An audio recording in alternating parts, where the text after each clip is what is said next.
అశ్వ సంవత్సరంలో కైలాస యాత్ర Sri Gayatri tours and travels 8977349696. జగిత్యాలలో రాజకీయాలు ఒక్కసారిగా వేడెక్కాయి. జగిత్యాలలో అత్యధిక స్థానాలను గెలిచింది అధికార కాంగ్రెస్ పార్టీ. అయితే చైర్మన్ వైస్ చైర్మన్ ఎన్నికల్లో వర్గ పోరు బహిరంగంగానే కనబడుతుంది.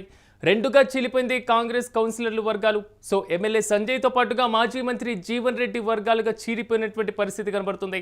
అయితే ఈ రెండు వర్గాల మధ్య ఆధిపత్య పోరు తారాస్థాయికి చేరుకుంది. వేరువేరుగా క్యాంపులకు కూడా రెండు వర్గాల కౌన్సిలర్లు వెళ్ళినటువంటి పరిస్థితి.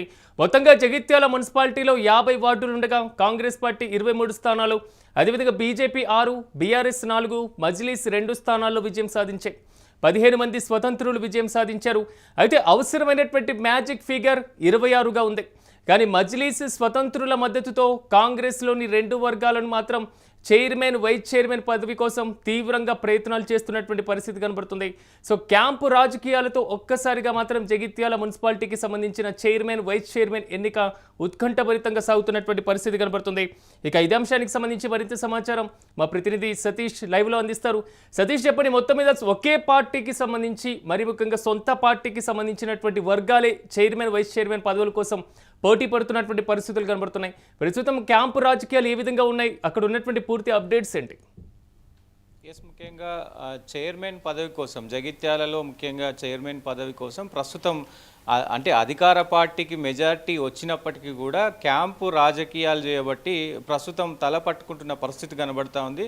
దీంట్లో ముఖ్యంగా ఏదైతే సంజయ్ వర్గం అలాగే జీవన్ రెడ్డి వర్గం, ఈ రెండు వర్గాలు కూడా క్యాంపులుగా విడిపోయి దాదాపు ఎవరి మద్దతు వాళ్ళు కూడబెట్టుకునే ప్రయత్నం అయితే చేస్తూ ఉన్నారు. జగిత్యాలకు సంబంధించి మొత్తం 50 వార్డులు ఉన్నాయి. 50 వార్డులకు సంబంధించి కూడా కాంగ్రెస్ దాదాపు 23 సీట్లను గెలిచింది. అక్కడ 23 సీట్లు గెలిచింది. దాంతోపాటు ఇండిపెండెంట్లు కూడా పెద్ద ఎత్తున ఇక్కడ గెలవడం జరిగింది. వీళ్ళు ఇండిపెండెంట్ల పాత్ర ఇక్కడ పెద్ద ఎత్తున చర్చనీయాంశంగా మారింది. వీళ్ళు ఎటువైపు మొగ్గు చూపితే వాళ్ళు అటువైపు వెళ్ళే అవకాశం ఉంటుంది. చైర్మన్ పదవి కూడా వచ్చే అవకాశం ఉంటుంది. So BJP 6, BRS 4, MIM Majlis కూడా 2 సీట్లు వచ్చిన పరిస్థితి కనబడుతూ ఉంది. ముఖ్యంగా సంజయ్ వర్గానికి ఇటు జీవన్ రెడ్డి వర్గానికే పెద్ద ఎత్తున ఇటు ఇప్పటికే 18 మందితోటి ఏదైతే 18 మందితోటి వార్డు నెంబర్లతోటి హైదరాబాద్లో జీవన్ రెడ్డి మకాం వేశారు. సో దానికి సంబంధించి కూడా ఇటు ఏదైతే సంజయ్ కూడా దాదాపు ఆయనకు సంబంధించినటువంటి అనుచరులతోటి దాదాపు 24 మందితోటి ఆయన మరి తిరుపతికి వెళ్ళారని అయితే తెలుస్తూ ఉంది. ఇట్లా క్యాంపు రాజకీయాలు అయితే నడుస్తూ ఉన్నాయి. ముఖ్యంగా ప్రభుత్వం కూడా ఒకవైపు ఇద్దరిని ఏదైతే ఇటు సంజయ్ని అటు జీవన్ రెడ్డిని సమన్వయం చేసుకునే బాధ్యతలు కూడా అక్కడ ఉన్నటువంటి మంత్రులకు అప్పజెప్పిన పరిస్థితి, అడ్లూరి లక్ష్మణ్కి అప్పజెప్పిన పరిస్థితి అయితే ఉంది. మరి అడ్లూరి లక్ష్మణ్ ఈరోజు మరి ఆయన కలగజేసుకొని మరి ఎలాంటి మార్పులు చేర్పులు తీసుకురాబోతున్నారు ఏంటి అనేది కూడా ప్రస్తుతం చర్చనీయాంశంగా మారింది. దీనికి సంబంధించి ముఖ్యంగా ఈ చైర్మన్ పీఠం కోసం అంటే గత కొద్ది కాలంగా దాదాపు 10ల సంఖ్యలో 15 ఏళ్ల నుంచి జీవన్ రెడ్డి వర్గం కొట్లాడుతుంది. సో ఇప్పుడు మాకు అవకాశం వచ్చింది, సో అది కూడా మేము తీసుకుంటామంటూ కూడా ప్రస్తుతం ఆయన చెప్తున్న పరిస్థితి కనబడతా ఉంది. ముఖ్యంగా మరి కాంగ్రెస్ పార్టీ ఎలాంటి నిర్ణయం తీసుకోబోతుంది ఏంటి అనేది ఈ క్యాంపు రాజకీయాలు కూడా రాష్ట్ర వ్యాప్తంగా కూడా పలు సంచలనాలకు దారితీస్తూ ఉన్నాయి. ముఖ్యంగా కరీంనగర్ ఒకవైపు సతీష్, మనం చూసుకున్నట్లయితే ఎన్నికల్లో రాజకీయ పార్టీలకు సంబంధించినటువంటి రెబల్స్ పోటీకి నిలవడమే ఒక ఆ పార్టీలకు ఎదురుదెబ్బగా భావిస్తే, అదే రెబల్స్ ని గెలిపించుకొని మళ్ళీ ఇప్పుడు పోటీ పడడం పార్టీకి కొంతవరకు మరో ఎదురుదెబ్బగా కనిపిస్తుంది. అసలు మొత్తం మీద అధిష్టానం జోక్యం ఎంతవరకు వచ్చింది? కేవలం ఒక్కరోజు మాత్రమే, సో ఎన్నికకు సంబంధించినటువంటి సమయం కూడా ఉంది. డెఫినెట్గా అంటే ఇప్పుడు ప్రస్తుతం అటు సంజయ్ని ఇటు జీవన్ రెడ్డిని ఇద్దరిని కూడా కోఆర్డినేషన్ చేయడానికి ఆ పూర్తి బాధ్యత నిన్న ఏదైతే మంత్రులతోటి రేవంత్ రెడ్డి మీటింగ్ పెట్టుకున్నారో ఆ మీటింగ్గా కంప్లీట్గా అన్ని జిల్లాలకు కూడా అయితే హంగ్ వచ్చిందో ఈ దాదాపు 35 నుంచి 40కి సంబంధించి వార్డులకు కూడా హంగ్ వచ్చిన మున్సిపాలిటీలకు హంగ్ వచ్చిన పరిస్థితి ఉంది. ఆ హంగ్ వచ్చినటువంటి మొత్తం ఏరియాలకు కూడా ఇన్ఛార్జ్ మంత్రులను నియమించారు. ఇన్ఛార్జ్ మంత్రులను ముఖ్యంగా అక్కడ వాళ్ళని చూడమని చెప్పారు. ఈరోజు మొత్తం కూడా ఎక్కడికక్కడ తేల్చాలి. సో ఇవన్నీ ఏవి ఉండకూడదు, మెజారిటీ మున్సిపాలిటీలన్నీ చైర్మన్ పదవులన్నీ కాంగ్రెస్కే రావాలని ఆయన హుకుం జారీ చేశారు. దాంట్లో భాగంగానే ఇక్కడ ఏదైతే జగిత్యాలకు సంబంధించి అడ్లూరు లక్ష్మణ్కి ఇక్కడ కీలకంగా బాధ్యతలు అప్పగించారు. ఎందుకంటే అడ్లూరి లక్ష్మణ్ ముఖ్యంగా ఏదైతే ఆయన జీవన్ రెడ్డి తోటి చాలా సన్నిహితంగా ఉంటారు, గతం నుంచి కూడా చాలా వాళ్ళకి సన్నిహిత సంబంధాలు ఉన్నాయి కాబట్టి ఆ బాధ్యతను ఆయనకు అప్పగించినారు, ఇన్ఛార్జ్ మంత్రిగా కూడా ఉన్నారు. సో ప్రస్తుతం మరి జీవన్ రెడ్డి నిజంగా ఆయన వింటాడా మరి ఏంటి, అక్కడ నుంచి మరి ఎవరైనా మజ్లీస్తో మరి పొత్తుకు పోయి మరి దక్కించుకుంటారా, అంటే సొంత పార్టీలోనే మరో కూటమిలాగా ఇది ఏర్పడబోతుందా ఏంటి అనేది కూడా ప్రస్తుతం చర్చనీయాంశమైంది. సో మరి సాయంత్రం వరకు ఏదో ఒక డిసిషన్ అయితే వచ్చే అవకాశం ఉంది దాదాపు, ఎందుకంటే మెజారిటీ కంప్లీట్ మెజారిటీ ఉంది. ఏ పార్టీ అవసరం లేకుండా అటు బీజేపీ కానీ ఇటు బీఆర్ఎస్ కానీ ఏ పార్టీ అవసరం లేకుండా కంప్లీట్ మెజారిటీ క్లీన్ స్వీప్ చేసినటువంటి తరుణం కాంగ్రెస్ దగ్గర ఉన్నప్పటికీ కూడా, కానీ ప్రస్తుతం ఉన్నటువంటి ఈ కోల్డ్ వార్ ఏదైతే రెండు వర్గాలకు సంబంధించి కోల్డ్ వార్ నడుస్తుందో ఆ కోల్డ్ వార్ కనుక సద్దు మణుగుతే ఏకపక్షంగా కూడా ఈ చైర్మన్ పదవి అయితే వచ్చే అవకాశం ఉంటుంది. మరి ఏకపక్ష నిర్ణయానికి జీవన్ రెడ్డి ఒప్పుకుంటారా లేదా అనేది చర్చనీయాంశంగా. సతీష్, మీరు అన్నట్లుగా కొంతవరకు, ఎందుకంటే కంప్లీట్ ఫిగర్ కనబడుతుంది, ఎక్కడ కూడా బీఆర్ఎస్ తో పాటుగా బీజేపీకి సంబంధించి వారిద్దరు జోక్యం చేసుకున్న సో చైర్మన్ పీఠం మాత్రం చాలా దూరంలో కనబడుతుంది మ్యాజిక్ ఫిగర్ కి. ఇలాంటి సందర్భంలో కాంగ్రెస్ పార్టీలో గెలిచినటువంటి వారిని చూసుకున్నా, సో స్వతంత్రులుగా గెలిచినటువంటి వారిని చూసుకున్నా, రెండిట్లో కూడా సో జీవన్ రెడ్డి సంజయ్ వర్గాలు రెండూ కనబడుతున్నటువంటి పరిస్థితి.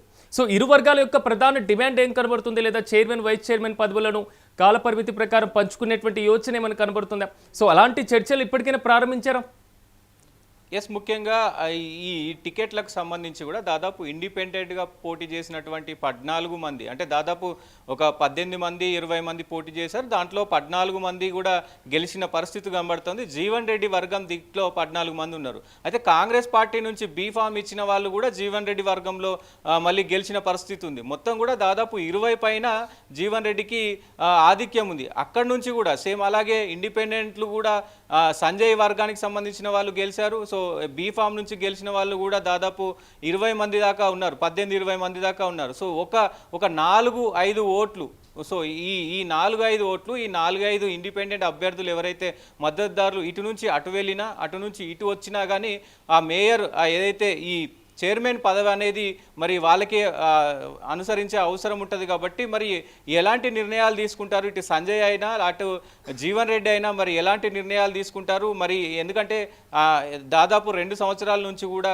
పార్టీలో చాలా విభేదాలకు చాలా విమర్శలకు జీవన్ రెడ్డి పాల్పడుతున్నారు. ముఖ్యంగా గాంధీ భవన్లో కూడా ముఖ్యంగా ఆయన ఏడ్చుకుంటూ బయటకు వచ్చిన పరిస్థితులు ఉంది. సో ఈ సమయంలో ఇవన్నీ జరిగిన, అంటే కాంగ్రెస్ పార్టీ జీవన్ రెడ్డి వర్గీయుల కంటే కూడా జీవన్ రెడ్డి కంటే కూడా అక్కడ సంజయ్కే ఎక్కువ ఇంపార్టెన్స్ ఇచ్చిన పరిస్థితి అందరికీ తెలిసిన విషయమే. సో మరి ఇప్పుడు జీవన్ రెడ్డి వర్గీయులు కూడా ఎక్కువ మంది గెలిచారు, దాదాపు ఒక 2 అయితే మ్యాజిక్ ఫిగర్ని ఆయన కూడా అందుకుంటారు. సో మరి ఈ తరుణంలో మరి ఆయన ఎలాంటి డిసిషన్స్ చేయబోతున్నారు, ముఖ్యంగా జీవన్ రెడ్డి రాజకీయం ఎలా చేయబోతున్నారు అనేది కూడా ప్రస్తుతం ఇక్కడ చర్చనీయాంశంగా మారింది.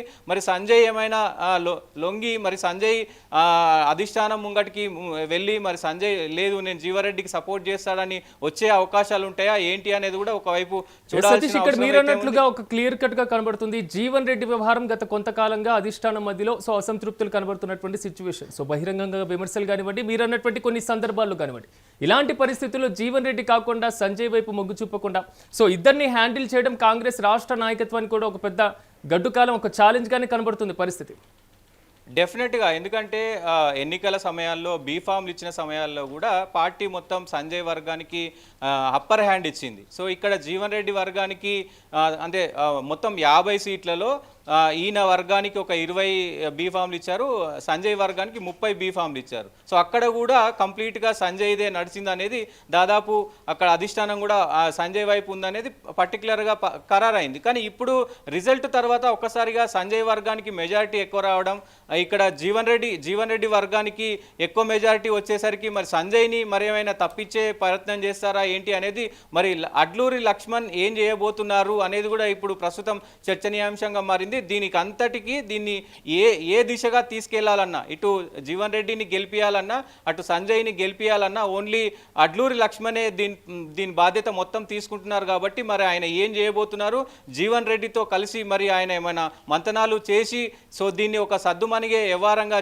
చేస్తారా చేయరా అనేది అయితే చూడాల్సిన అవసరమే అయితే ఉంది. ఈ క్యాంపు రాజకీయాలు తెలంగాణలో ప్రస్తుతం, అంటే ఎన్నికలు ముగిసిన తర్వాత కూడా ఈ క్యాంపు రాజకీయాలు జరుగుతుండడం మొత్తం రాష్ట్ర వ్యాప్తంగా కూడా చర్చనీయాంశంగా మారింది. సో ఇదొక్క నియోజకవర్గమే కాదు, దాదాపు 30-40 చోట్ల కూడా ఇదే పరిస్థితి కొనసాగుతుంది. మరి చూద్దాం ఏం జరుగుతుందో ఈరోజు సాయంత్రం వరకు.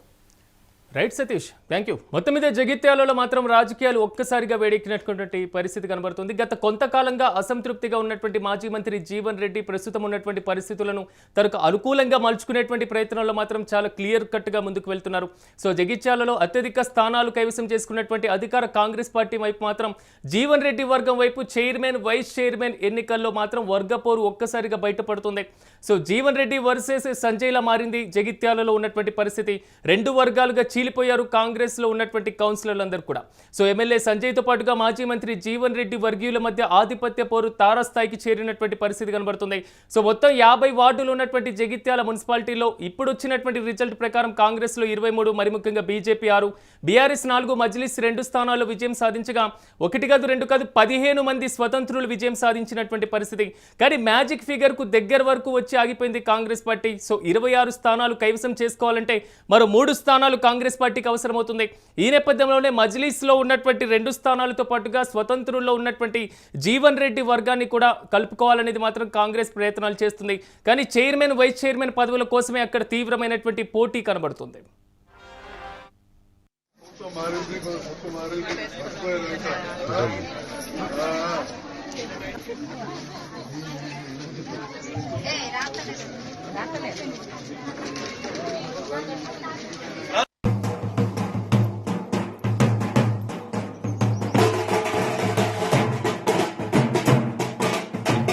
ధ్యాన మందిరం కూడా కట్టాలన్న పోసవాళ్ళు, రాజు, గంగవాళ్ళు, ఇంకా చాలా మంది మహేష్ అందరం కలిసి అనుకుని వైర్లన్నీ కూడా తీయించడానికి డబ్బులు కూడా కట్టినాం.